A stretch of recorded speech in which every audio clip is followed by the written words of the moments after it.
What's happening, Panda Nation? Peter from Panda out here with my vintage car. And one of the things that happens on older cars is that the weather stripping kind of gets old and cracking. And I'm going to try to take care of it with this. I picked up this little product. I think it's a German, Sonax, and it's GummiPfleger rubber protectant. And it comes with this little applicator bottle, which kind of looks like a shoe shine bottle.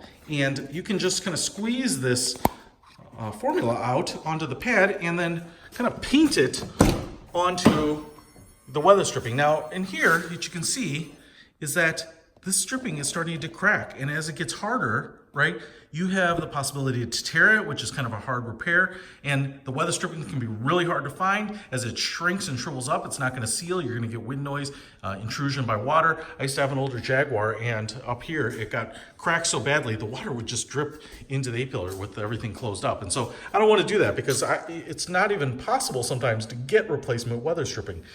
So these gaskets and whatnot. So taking care of these is going to pay a lot of dividends, especially for something like this that's really inexpensive. Now, is this perfect? Is this going to work, and restore things that are really damaged? Probably not. But like I said, applying this every once in a while, especially if you park outside in the heat, I think this could be a really good investment for you. All right, so I've kind of cracked it there. And what you can see is kind of squeezing and painting this on, and it's kind of going on. It doesn't have any smell, but I really want a good layer of that, especially where that cracking was.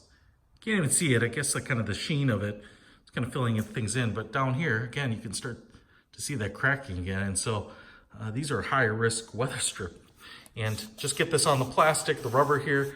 And what I try to do is even on these insides where it's kind of hidden, try to get in there and paint some of this on there. But this stuff will hopefully help save your rubber and weather stripping. Check it out. A little bottle of this is not expensive. I'll put a link to it in the description. Peter from Panda, out.